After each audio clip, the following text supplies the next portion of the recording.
Asalaamu calaykum waraxmatullaahi wabarakaatu. Muuqaalkan waxaan kaga hadli rabaa wax loo yaqaano color blindness ama kala saarid la'aanta midabada. Kala saarid la'aanta midabada waa cillad dadka qaarkiis ay qabaan. Si aad isku tijaabiso inaad leedahay cilladda kala saarid la'aanta midabada, si fiican u fiiri sawirka shaashada kaaga muuqda. Ma arki kartaa xisaabta ku dhex qoran sawirka hore iyo kan dambe? Muuqaalka jooji, iskuna day inaad ka jawaabtid.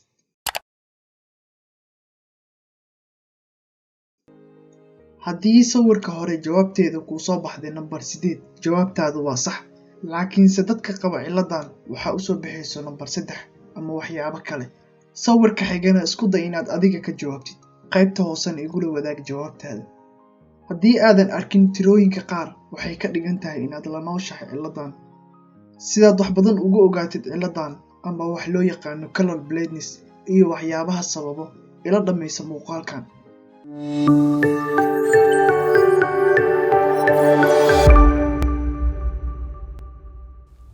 Kala saarid la'aanta midabada waa cillad dadka qaarkiis ay qabaan. Waa inaan fahanaa marka aan leenahay cillad, waxa aan ka hadlayno ma ahan cudur. Waa shay uu qofku ku dhasho lana noolaan karo. Marka way kala duwan yihiin markaan leenahay cillad iyo cudur. Inkastoo cilladuhu kala duwanaan karaan, haddana cilladda kala saarid la'aanta midabada ama wax loo yaqaano color blindness ma ahan cillad dhibaato weyn ku haysa dadka ku dhasha, balse waxay saameyn ku yeelan kartaa qofka noloshiisa. Cilladda kala saarid la'aanta midabada waxay saameysaa 8% ragga adduunka ku nool, balse badanaa kuma dhacdo dumarka. Haddii ku dhacdana ma badno. Haddaba maxaa sababa cilladda kala saarid la'aanta midabada ama maxaa keeno wax loo yaqaano color blindness? Inta badan dadka qaba cilladan way ku dhashaan, gaar ahaan waxay ka imaadaa inta badan dhinaca hooyada. Marka laga hadlayo dhaxalka hidde-sideyaasha laga dhaxlo waalidka, cilladan waxaa laga dhaxlaa dhinaca hooyada.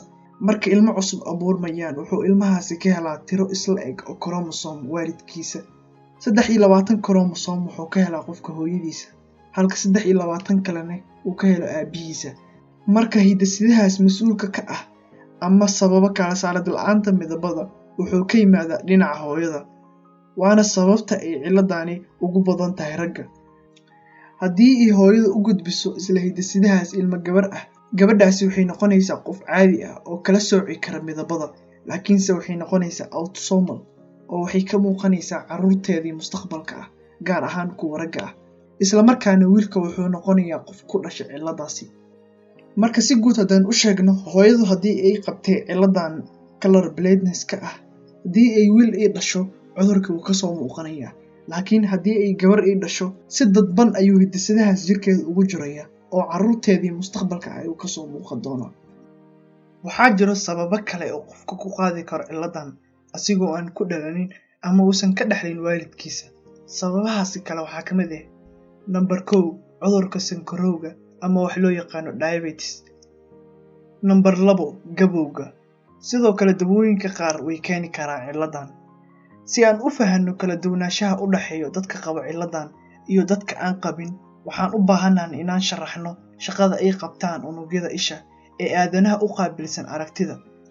Indhaha dadka bini'aadamka ah waxaa ku jira unugyo aad u tiro badan, kuwaasi oo qaabilsan aragtida, iftiinka, mugdiga iyo kala soocidda midabada. Haddaba farqi u dhexeeya dadka ku dhasha cilladda kala saarid la'aanta midabada iyo kuwa aan ku dhalanin, waxaan ku qeexi karnaa inay tahay cillad ka timid unugyada 3 ah ee laga helo isha oo loo yaqaano cones, kuwaasi oo qaabilsan midabada 3 ah ee casaanka, cagaarka iyo buluugga.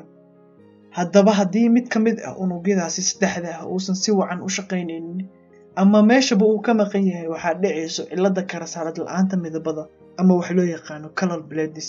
Sidaan hore u soo sheegnay, cilladan waa la noolaan karaa oo dhibaato aad u weyn qofka uma keeni karto. Halkaas ayaan ku soo koobayaa muuqaalkii koobnaay ee aan kaga hadlayay wax loo yaqaano color blindness ama kala saarid la'aanta midabada.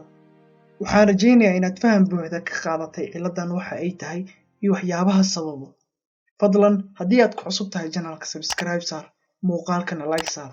Asalaamu calaykum waraxmatullaahi wabarakaatu.